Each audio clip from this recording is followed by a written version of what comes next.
In the dark, humid night of July 15, 1779, American soldiers gathered for an operation so daring that, if it failed, it might end in catastrophic losses for the Continental Army. Their leader? Brigadier General Anthony Wayne, a man whose relentless tenacity and fearless aggression had earned him the nickname Mad Anthony. This audacious raid on Stony Point, a strategic outpost on the Hudson River fortified by British troops, was intended to send a powerful message to the British. The Americans were still in the fight, and they were willing to risk everything.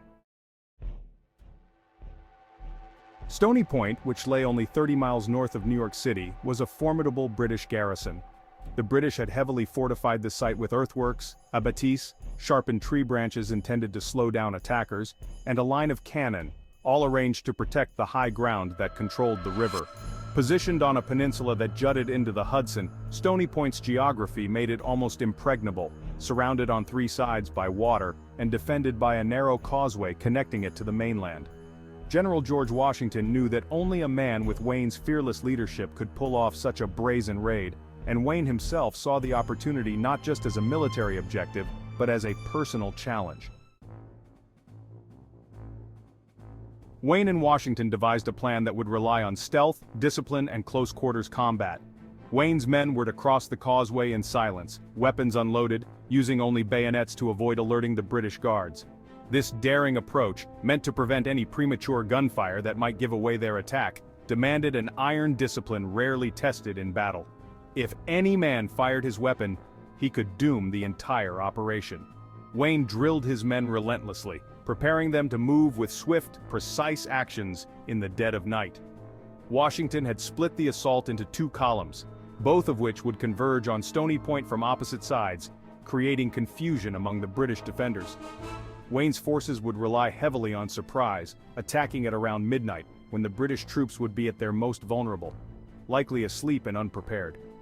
In his pre-raid speech, Wayne reminded his men of the stakes, promising that they would prove the Americans' fighting spirit and courage. With Washington's blessing, Wayne set out to execute one of the boldest maneuvers of the Revolutionary War. As Wayne's troops approached the causeway, the swampy marshland surrounding Stony Point gave off an eerie silence. Mosquitoes swarmed around them, and every step through the thick mud threatened to expose their presence. The men moved quietly, shoulders stiff with tension, hearts pounding as they neared the fort. Many of the soldiers carried improvised torches and kept their boots muffled, so as not to make any unnecessary noise. Even with orders to remain silent, whispers of anticipation ran through the ranks. Each man knew this would be an all-or-nothing mission. Somewhere in the darkness, Wayne was rallying his men, leading from the front, as always.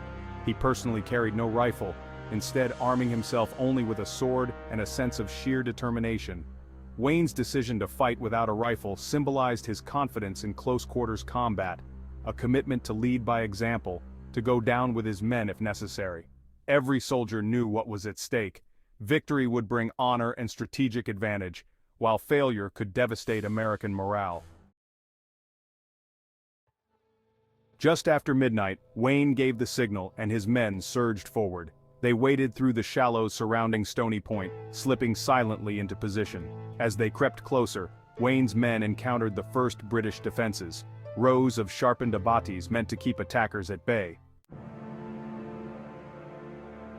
This was where Wayne's plan of hand-to-hand combat showed its worth. Rather than firing and risking an alarm, the men hacked through the barriers with bayonets and swords, some using their bare hands to pull aside the thick branches. In those tense minutes, every movement was deliberate and swift, every sound muffled as best as possible. Once inside the outer defenses, the Americans moved up the rocky incline toward the fort's walls. Suddenly, a British sentry spotted the shadowy figures advancing up the slope and raised the alarm. Bells began clanging, shouts echoed down the hillside, and the first volley of musket fire erupted into the night. But Wayne's men were undeterred. They surged forward with renewed ferocity, charging the British lines head-on. In the chaos, Wayne himself was struck by a musket ball, taking a glancing blow to the head. Blood poured down his face and he staggered momentarily but refused to fall back. Rallying his men, he continued the assault, shouting orders as the Americans advanced, his determination burning brighter than ever. The sight of their leader, wounded but unrelenting, inspired Wayne's troops to push even harder. As the Americans stormed the walls, they engaged the British defenders in brutal hand-to-hand combat. Bayonets clashed, swords swung, and fists flew as both sides fought desperately for control of the fort. Wayne's men, though outnumbered, fought with the desperation of soldiers who knew they had to win at all costs. They fought in close quarters, where Wayne's bayonet-only approach became a deadly advantage, catching the British off guard and eliminating any chance of retreat for the defenders. One by one, the British cannons fell silent as American troops overran the positions. With each captured position, Wayne's forces strengthened their hold, moving further into the heart of Stony Point. As the Americans pushed deeper, the British troops began to break ranks, some fleeing in terror, while others fought to the bitter end. In a matter of hours, the British defenses were overwhelmed and the American flag was hoisted over Stony Point. When dawn broke over the Hudson River, the once mighty British garrison lay in ruins, and Stony Point was firmly in American hands. Wayne, bloodied and exhausted, took stock of his men and counted the cost of the raid.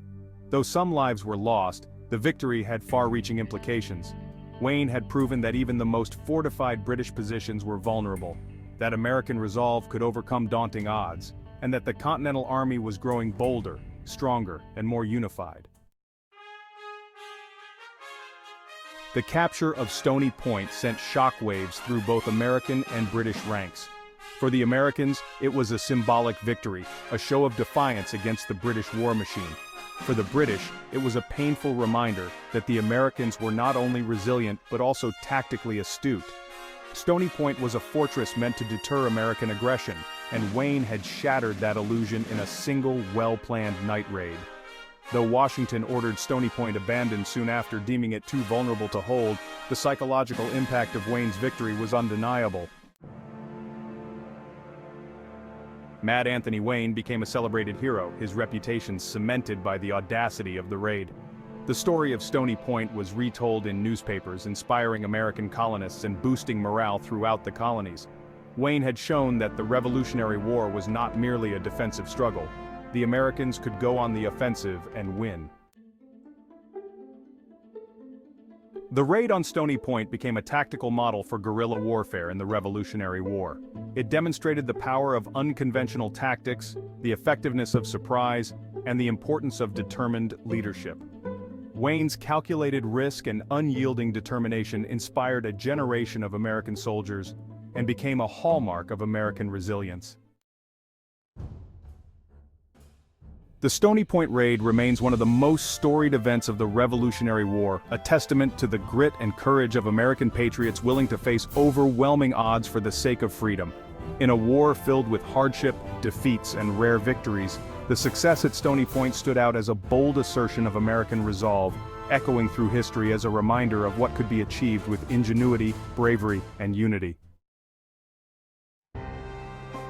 In the end, Mad Anthony Wayne's raid was more than just a battle. It was a statement, a message to the British and the world that the American Revolution was unstoppable.